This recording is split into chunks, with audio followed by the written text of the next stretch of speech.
Welcome back to Fat Mama Physics. In this video, we're going to look at how to add two vectors together.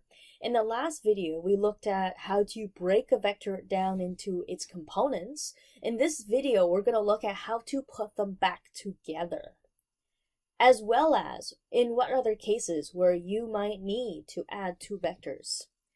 So when do you have to add two vectors together? Most of the time, you'll be trying to calculate the total or the resultant vector. So for example, if you're walking around a park, you have multiple displacements and which you might need to add them all together in order to find your total displacement from where you started in the park till when you finished inside the park. Maybe it's the same place and you might end up with a displacement of 0. That's okay.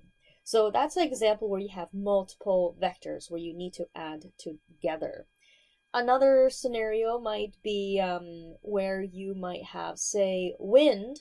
Let's say you have a plane flying in one particular direction, and then you, say, get supported by or aided by a wind that's in the same direction. So maybe as a result you fly faster, or you get some headwind so that your plane is going to be traveling a little bit slower than what it was before. So notice your vectors, velocity vectors add up.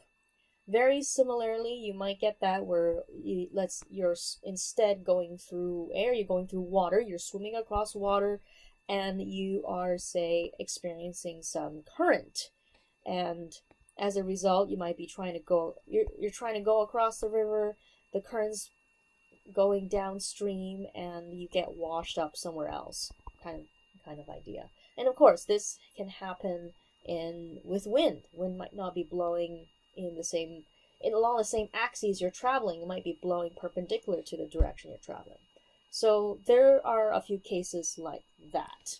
So on top of that, I'm going to add one more bullet, and this is an example we will deal with when we talk about 2D projectile motion, fun stuff. But when you have 2D projectile motion, you need to consider vectors, velocity vectors in both the x direction, so side to side, as well as the up and down direction vector components in 2D projectile motion and when you're adding them together. I'm not going to talk about that one too much in this video because we're going to go on to it in more detail later on. Now, when you do add up vectors together, there are cases where you might have 1D scenario, 1D cases, just like what I was saying, where your vectors are along the same direction, and you can just add the numbers together. So if you, say, have wind, say if your plane's flying at, say, 1,000 kilometers an hour towards the going east, and then you get some headwind pushing you back at, say, 100 kilometers to the west, then as a result, you're going to get 900 kilometers per hour going to the east as a result. Okay, so you just have, in these scenarios where your velocity vectors are along the same axes, you can just add and subtract the vectors to get your resultant. But then you might have 2D cases where your vectors may not be along the same axes. They might be perpendicular to one another. Say you have wind going your plane going in one direction, but wind is pushing your plane off south, then as a result, your plane is not going to go in a straight line, it's going to go in a diagonal. So these are cases where you deal with some right triangle cases, and which we will talk about in this video. What we will not talk about in this video are cases where, say, you have, say, wind, your plane's going in, your plane, it may not be going along one axis, and then your wind is blowing off in some other random direction, and as a result, your plane, you're not dealing with a right triangle scenario. So we're not going to deal with those in this video. We're going to be dealing with those in actually the next video when we actually do a method called the component method addition. So that's something we talk about later, not featured in this video.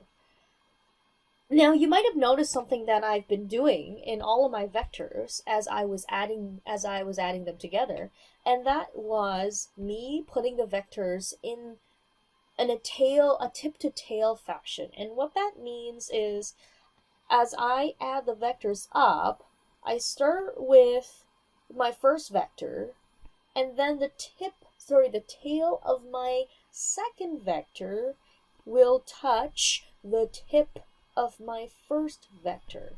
So especially in this case here, I have my first vector, and then my second vector, I put the tail to the tip of my first vector, just like that. Tip to tail, just like they're lining up behind one another, okay? So that's something very important as you're adding the vectors up. Please do not add them up in another fashion. For example, please do not do this, where you do, oh, okay, I do that, and then, and you think the wind is blowing the plane down, so you put the tip to the tip. Okay, please don't do that. That's not going to give you the right triangle to deal with. So please don't do tip to tip or tail to tail. No other way except tip to tail, one after another. They all go in one line. Okay, so let's apply all that in an example. And on your page, you might have noticed that I had a few things. I have a first example, A and B, and then, sorry, that was another page there. Then I have another set of A and B questions for you to try yourself. I'm actually going to break this video down where I'm going to do part A on the first video. Whoopsies. I'm going to do that in the first video, and I'm going to do the first question of the try it yourself in the first video, whereas I will do part B in a second video, just to break it up a little bit. Okay, so after I do question 1A, I'm going to go straight to try it yourself. Example 1. Let's read the question together, and don't forget to always draw a picture. A plane traveling 330 kilometers. A plane traveling at 330 kilometers per hour south to Seattle experiences wind blowing east. So let's draw this first vector. So we got a plane going south at 930 kilometers an hour. Then, but it is experiencing wind blowing east. Again, I'm doing tip to tail. And I'm going to draw the 120 kilometers per hour vector smaller than my 930, just to give a relative sense of how big the vectors are, and calculate the resultant velocity of the plane. So my plane being affected by wind is going to veer off and fly kind of at a diagonal instead of going in a straight line south. Now there's a wording here you might be confused, and I don't want you to pay too much heed to for now, or just forever. But I mean, it's good to understand this. When it says relative to the ground, some of you might be confused on what that means. Now, if you think about it this way, all of these vectors, the 930 kilometers by the plane, this wind, these are all velocity vectors that are relative to the ground.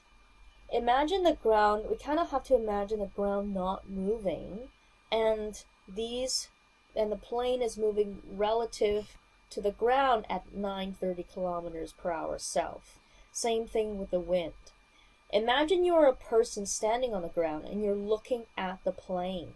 To you, the plane is traveling with this vector going south. Same thing with the wind. So all of these original vectors are technically relative to the ground. So when we say relative to the ground for your resultant velocity, it really just means just find the resultant velocity, because you know, due to the addition of these two vectors, this resultant vector will also be whatever it is relative to the ground. Okay, so if a person was standing on the ground, this person will see the plane moving at a diagonal due to the effects of the wind. And that person, think of it as him standing on the ground and these movements relative to him. Okay, so really that's kind of what that means. Just don't let that scare you when it's in this question like that, okay? All right, so let's actually try this question. We are adding two vectors together, and notice that we're just dealing with a simple right triangle case scenario. So we know that if we have two sides of a right triangle, to find the remaining side, we can use, and you're right, yes, the Pythagoras theorem. So our Pythagoras theorem, we have c squared equals a squared plus b squared, in which our missing side here, the hypotenuse, is our c. So to find c, we need a and b, and yes, we have those. We have, and it really doesn't matter which one you choose as which, we have the 930 and as well as the 120. So we just need to put these together, and I'm going to do all these calculations in one step. So I have c squared, and I need to add the squares of these together. To solve for just c, I need to take the square root of both sides. And notice I'm taking the square root of everything on the other side of the equation. Especially be careful when you're doing math and algebra. Okay, so on my calculator, I'm going to type this in. So what that looks like, I'll do this in two steps. 930 squared plus 120 squared. Okay, I'll have an answer. I need to square root my answer. Second square root, second answer. Enter. I get 937.7. Let's see, I'll write it down here. Okay, 937.7 blah blah blah blah blah kilometers per hour, rounding it off to 2 sig figs, 940 kilometers per hour. So, are we done? If you said no, you are correct, and this is oftentimes what students will forget on quiz tests, assignments, whatnot, is the direction. If you're being asked for a vector, in this case the velocity, you need directions. Please don't forget the directions on a quiz or a test. They are worth marks, yes. So we need to find the direction in this case. It's not going to be a simple north, south, east, west, because we are going at a diagonal. You are right, we're going to need some trig. Now, with our angle here, we do have two sides to work with. Sure, we just calculate the hypotenuse, but we should really use answers given in the question, because our calculated answer would be more reliable. So the 930 and the 120, notice they are the adjacent and the opposite sides of our triangle. If we have opposite and adjacent, we need the TOA, so that's tan theta. Okay, so our tan theta, and that's going to be our opposite, which is our 120 kilometers, opposite to that angle, over our adjacent side of our triangle, the 930. And because we have the same units on the bottom, top and bottom of our fraction, we can cancel these out. So we are left with tan theta equals 120 over 930. And how do we get the angle? Yes, we need to take the inverse tan of whatever's inside. Okay, and then we do get, so let's put in our calculator, 120, actually, you know what, just make this faster, second tan, inverse tan 120 divided by 930. Your brackets are your friends. 7.352, and I'm going to round that off to 7.4 degrees to 2 sig figs.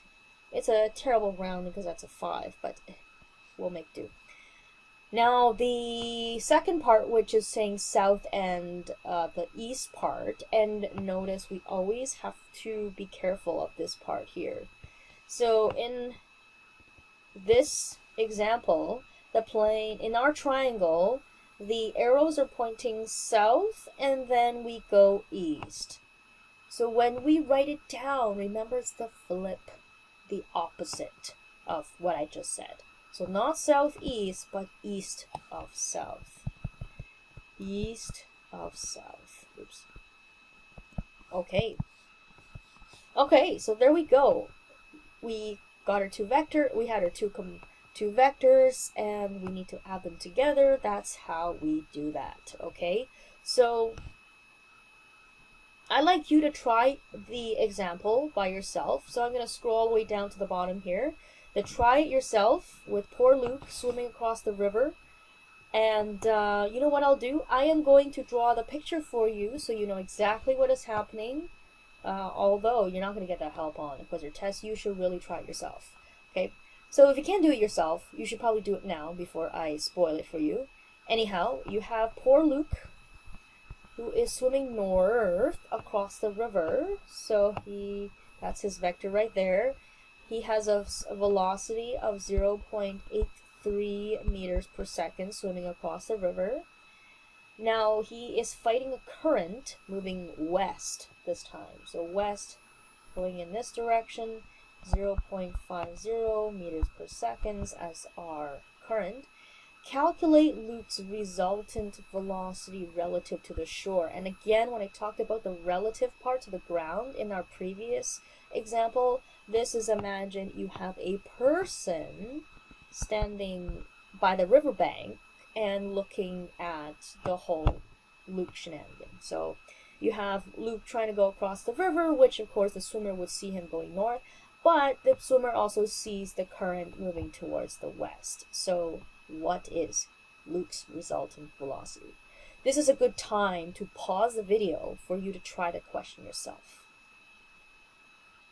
Okay, welcome back. So I'm going to start this question. Okay, so we're finding the resultant velocity here, and it's a right triangle using Pythagoras theorem. We need to find hypotenuse, so then we substitute our values in, and putting in our calculator, we get our result, which is 0.96 and rounding to 0.97 meters per second. We're not done. We need to find it directions and that angle there. So because we have adjacent and opposite, we are going to use tangent, substitute everything in, and putting into our calculator. And we get an angle 31 degrees. Notice we go north and then west. Flipping it, we get west of north. Welcome back. So we have, here we have 0.97 meters per second going 31 degrees west of north in that direction. And you know this is a probable answer because notice you get an answer that's a bit larger than either of these two component vectors to begin with, or these two initial vectors to start with. Okay, so hopefully you got something out of this video. The key skill here is to be able to add tip to tail for your vectors and to calculate the resultant when you're dealing with a 2D case. Simple right triangles. Okay, so please stay tuned for the next part of the video, which is part B, which we will extend our understanding of vectors and the idea of components. Good luck on the rest of your problems, and see you next time. Signing out.